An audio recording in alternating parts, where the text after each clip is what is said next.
আসসালামু আলাইকুম ওয়া রাহমাতুল্লাহি ওয়া বারাকাতুহু। প্রিয় ভিউয়ার্স, আশা করি সবাই ভালো আছেন। আজকে যে বিষয় নিয়ে আলোচনা করব সে বিষয় হচ্ছে অটোমেশন পদ্ধতিতে নামজারি শুরু হওয়ায় ভূমি মালিকদের মধ্যে নতুন করে সংশয় সৃষ্টি হয়েছে। এসিল্যান্ড মহোদয় 14 থেকে 15 শ্রেণীর নামজারি বাতিল করে দিচ্ছে। বাতিলকৃত নামজারির জন্য ভূমি মালিকদের করণীয় কি, এর সমাধান কি, কি করতে হবে, কোথায় যেতে হবে, এই বিষয় নিয়ে বিস্তারিতভাবে আলোচনা করব। তাই ভিডিও না টেনে সম্পূর্ণ ভিডিও দেখার জন্য অনুরোধ রইল। আর ভিডিও দেখার পরে যদি ভালো লাগে, মন চায় লাইক কমেন্টস করবেন, শেয়ার করবেন।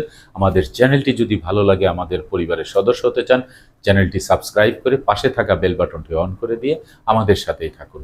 প্রিয় ভিউয়ার্স, অটোমেশন পদ্ধতিতে নামজারি শুরু হওয়ায় ভূমি মালিকদের মধ্যে সংশয় সৃষ্টি হয়েছে যে তাদের নামজারি কিভাবে করতে হবে।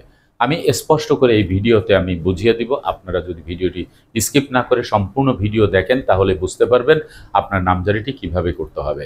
অটোমেশন পদ্ধতিতে নামজারি শুরু হয়েছে যে নির্ধারিত কিছু সাব রেজিস্ট্রার অফিসে পরীক্ষামূলক শুরু করেছে।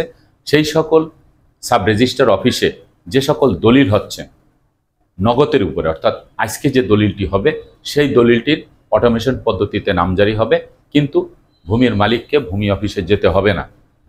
কিন্তু পূর্বে যারা এখনো পর্যন্ত নামজারি করেন নাই, কিন্তু তারা সম্পত্তির মালিক, তাদের অনলাইনেই কিন্তু নামজারি করতে হবে।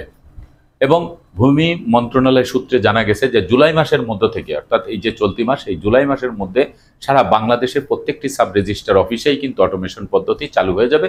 ভূমি অফিসে অটোমেশন পদ্ধতিতে নামজারি শুরু হবে। কিন্তু পূর্বে যারা জমির মালিক, যারা আগেই সম্পত্তি ক্রয় করেছেন কিন্তু নামজারি করেন নাই, তারা কিন্তু অটোমেশন পদ্ধতিতে করতে পারতেছেন না। তাদের কিন্তু সরাসরি আপনার অনলাইনে করতে হবে। তবে উত্তরাধিকার সূত্রে পাওয়া সম্পত্তি যদি কেউ এখন যদি আপোষ বন্টনামা দলিল করে, ওই দলিলটি যখনই সাব রেজিস্ট্রার অফিসে যাবে, তখন সাব রেজিস্ট্রার অফিস যদি অটোমেশন পদ্ধতি যদি চালু থাকে তাদের, সেই সাব রেজিস্ট্রার অফিস কিন্তু সরাসরি নামজারি করে দেবে। এটাই হচ্ছে অটোমেশন পদ্ধতি।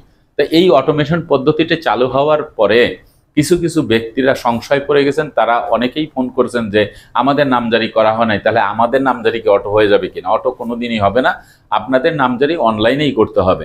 আর এই অনলাইনে করার ফলে যখন আপনারা অনলাইন করবেন, সেখানে কিন্তু 14 থেকে 15 শ্রেণীর সম্পত্তির নামজারি সরাসরি এসিল্যান্ড বাতিল করে দিচ্ছে। কোন কোন জমি নামজারি বাতিল করে দিচ্ছে দেখেন। 1 নম্বরে হচ্ছে যদি আপনার দলিলে দাগ নাম্বার ভুল থাকে, খতিয়ান নাম মানে খতিয়ানে যে দাগ নাম্বার আছে সেই খতিয়ানের দাগ নাম্বার যদি আপনার দলিলে দাগ নাম্বার যদি ভুল থাকে, তাহলে কিন্তু আপনার নামজারি বাতিল হয়ে যাবে। যদি খতিয়ান নাম্বার ভুল থাকে তাহলে আপনার কিন্তু নামজারি বাতিল হয়ে যাবে। আপনার যদি চৌহদ্দি ভুল থাকে, যে আপনি যে সম্পত্তি ভোগ দখলে আছেন কিন্তু চৌহদ্দির সাথে আপনার অবস্থানের মিল নেই, তাহলে সেটি কিন্তু আপনার নামজারির জন্য আবেদন করলে সেটি কিন্তু আপনার বাতিল হয়ে যাবে। তারপরে হচ্ছে মালিকানার ইতিহাস যদি আপনার ঠিক না থাকে, অর্থাৎ আপনি যে সম্পত্তির মালিকানা নিয়ে বসে আছেন সেই মালিকানার ইতিহাস ঠিক নেই। আপনি একটি খতিয়ান বুনিয়াদে আপনি সম্পত্তি ক্রয় করেছেন কিন্তু এই সম্পত্তির মালিক আর একজন, এরকম মালিকানার ইতিহাস ঠিক না থাকলে আপনি যখনই নামজারির জন্য আবেদন করবেন বাতিল হয়ে যাবে। তারপর হচ্ছে মূলজতে যদি সম্পত্তি না থাকে, অর্থাৎ আপনি যে সম্পত্তির মালিকানা গ্রহণ করেছেন, অর্থাৎ দাতার কাছ থেকে সম্পত্তি ক্রয় করেছেন, ক্রয় করার পরে দলিল নিয়ে যখন আপনি নামজারির জন্য আবেদন করেছেন, কিন্তু ভূমি অফিসের যে রেকর্ড বই, যেখানে আপনার পূর্বের মালিকের যে সম্পত্তি আছে কি নেই, বা তার সেই সম্পত্তি আগেও অন্যের কাছে বিক্রি করে দিয়েছে, এরকম যদি হয়ে থাকে, মূলজত যদি শূন্য থাকে, তাহলে আপনার জমির দলিল যখন আপনি সাবমিট করবেন বা আবেদন করবেন, তখন আপনার নামজারি বাতিল হয়ে যাবে।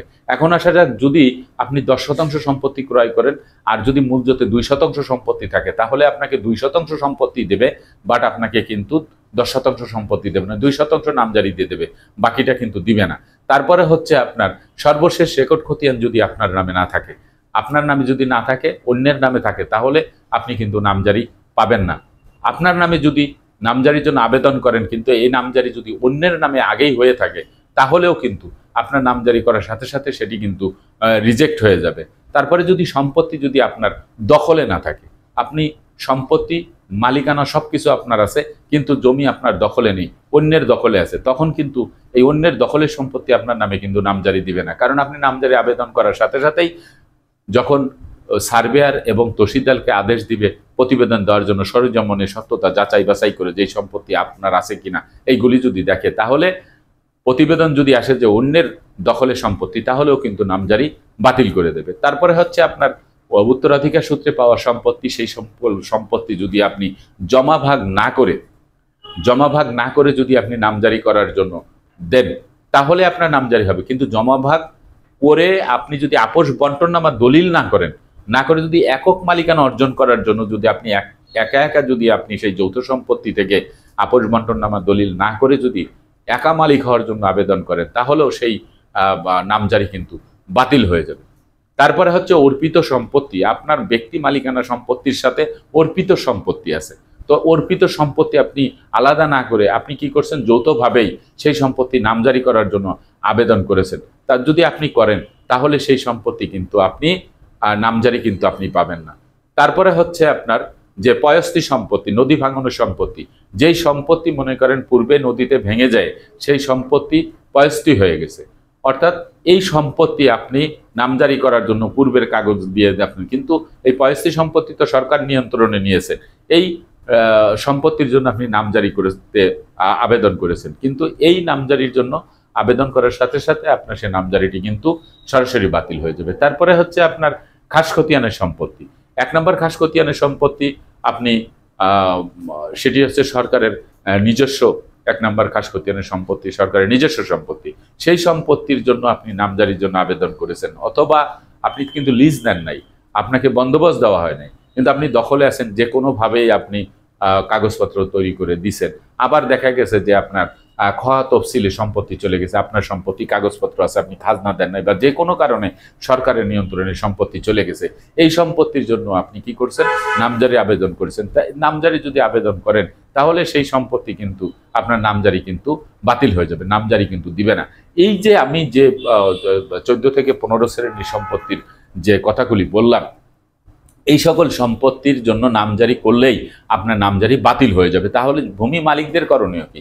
ভূমি মালিকদের করণীয় হচ্ছে, আমি যে সম্পত্তির কথা বললাম যে একজন প্রাপ্তি সম্পত্তি 4% পাবে, সে বিক্রি করে দিচ্ছে 6%, তাহলে এর তো একজন ভুক্তভোগী, একজন বঞ্চিত ওয়ারিশ আছে, সে তো মকদ্দমা করবে। এই জন্যই এই সকল নামজারি কিন্তু দিতে চায় না বা দিচ্ছে না, বর্তমানে একদম স্ট্যান্ডিং অর্ডার।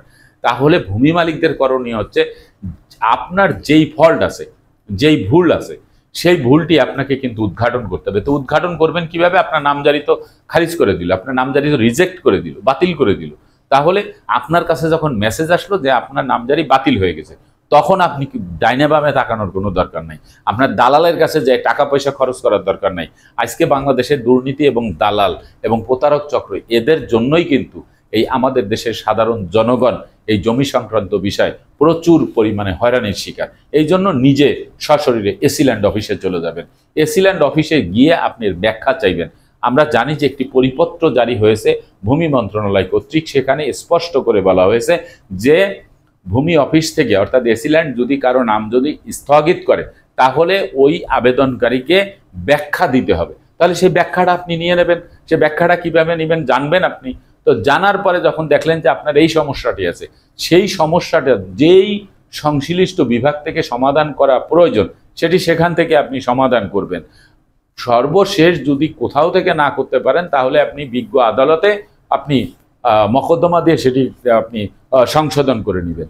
এখন এই ব্যাখ্যাটার ব্যাপারে আপনি কোনো দালাল, প্রতারক চক্র তাদের কাছে না গিয়ে আপনি যদি আরো ভালো করে বুঝতে চান, তাহলে সেই ভূমি অফিসে যারা আছেন, অর্থাৎ ভূমি অফিসে যে সকল ক্লার্ক আছেন বা যারা অভিজ্ঞ, তাদের কাছেও কিছুটা জানতে পারেন। আর সর্বশেষ আপনি একজন বিজ্ঞ আইনজীবীর যদি পরামর্শ নেন, তিনিও আপনাকে বুঝিয়ে বলবে যে এই বিষয়টা আপনি এইভাবে আপনি করতে পারেন। তা এইভাবে করে আপনার এই সমস্যাগুলি সমাধান করতে হবে। আপনি পরিপাটি করে সুন্দরভাবে আপনার সমস্যাগুলি আপনি সমাধান করে আপনার কাগজপত্র নিয়ে নতুন করে আপনি কিন্তু নামজারির আবেদন করলে আশা করি আপনার নামজারিটি হয়ে যাবে।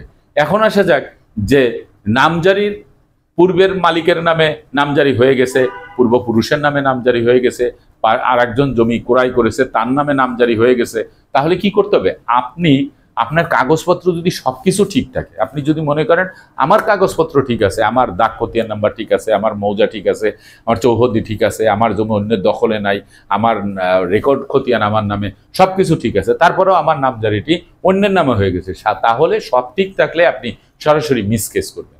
এই মিসকেসের মাধ্যমে আপনি কিন্তু নামজারিটি বাতিল করবেন। মিসকেস করলে কি হয় জানেন, যে যেই সম্পত্তিটি আপনার কাছ থেকে কর্তন করে ওই ব্যক্তির নামে নামজারি দিয়েছে বা সরকারের নামে নামজারি নিয়েছে বা যার কাছে নামজারি হয়েছে, আপনার সম্পত্তির মূল জোট খালি হয়ে গেছে, আপনি নামজারি করেছেন, আপনারটা রিজেক্ট করে দেবে। কিন্তু আপনি যখনই মিসকেস করবেন তখন কি হবে, ওই যেই ব্যক্তির নামে নামজারি করা হয়েছিল ওই ব্যক্তির নামজারিটা ক্যান্সেল হয়ে যাবে, বাতিল হয়ে যাবে। বাতিল হওয়ার পরে সম্পত্তিটা কোথায় থাকবে? সম্পত্তিটা না আপনাকে দিতে পারতেছে, না যার নামে নামজারি ছিল তারটা তো ক্যান্সেল হয়ে গেছে। ওই সম্পত্তিটা কি করবে, অটোমেটিক্যালি স্বয়ংক্রিয় পদ্ধতিতে মূলজোতে চলে যাবে। কিন্তু মূলজোত আপনার, তাহলে মূলজোত আপনার না হলে আপনি যার কাছে সম্পত্তি ক্রয় করেছেন তার, সেখানে চলে যাবে। তো সেখানে চলে গেলে আপনার কাগজপত্র দিয়ে আপনি যখন নামজারি করবেন তখন তারা কিন্তু দেখবে যে হ্যাঁ তার সম্পত্তি আছে এখানে, এটা পরিবর্তন করে সেখান থেকে কর্তন করে আপনার নামে দিয়ে আপনার নামে নামজারি করে দেবে। এই যে নামজারির যে বিষয়টা, এই বিষয়টা আমাদের সমাজে অনেকেই মনে করে তুচ্ছ তাচ্ছিল্য করে বেড়ায়। নামজারি হচ্ছে জমির মালিকানা পাওয়ার সর্বশেষ খতিয়ান। জমির মালিকানা পাওয়ার সর্বশেষ খতিয়ান, আর সর্বপ্রথম খতিয়ান হচ্ছে দলিল। আর খতিয়ান মূলে যদি জমি হস্তান্তরিত না হয় তাহলেও সেই সিএস খতিয়ান রায়তি স্থিতিবান, সেটি হচ্ছে প্রথম দলিল। তো সর্বশেষ খতিয়ান হচ্ছে নামজারি খতিয়ান, কারণ পূর্বের মালিকের কাছ থেকে নতুন মালিকের নামে সম্পত্তি হস্তান্তর করে যেই ডকুমেন্টস বা যে খতিয়ানটি আপনাকে দিচ্ছে, ওই খতিয়ানের বুনিয়াদে আপনি একক মালিকানা অর্জন করে আপনি খাজনা দিতে পারবেন। আপনাকে সরকার একদম পরিষ্কারভাবে মালিকানা ঘোষণা করে দিল, আপনি প্রতি বছর খাজনা দিতে পারবেন। এখনো খাজনা দিতে পারবেন, সেই খাজনাটি পূর্বের মালিকের নামে হয়ে যাবে, পক্ষে আপনি থাকবেন। এরকম না করে আপনি নিজের নামজারি নিজে করবেন, তাহলেই কিন্তু আপনি সুন্দরভাবে করতে পারবেন। ভিডিওটি একটু বড় হলেও আপনারা না টেনে ভিডিওটি দেখবেন, তাহলেই বুঝতে পারবেন যে অটোমেশন পদ্ধতিতে কিভাবে নামজারি হবে। আর এখন যেটি অনলাইনে নামজারি হচ্ছে সেটি কাদের জন্য প্রযোজ্য, কারা করবে, সেই বিষয়টি সবাই আপনারা বুঝে তারপরে, যদি তারপরেও না বুঝতে পারেন কমেন্টসে জানাবেন। আজকের মতো ভিডিওটি এখানে শেষ করছি, আগামীতে দেখা হবে অন্য কোনো ভিডিও নিয়ে। সে পর্যন্ত সবাই ভালো থাকবেন, সুস্থ থাকবেন, আর আমার জন্য দোয়া করবেন। আল্লাহ হাফেজ।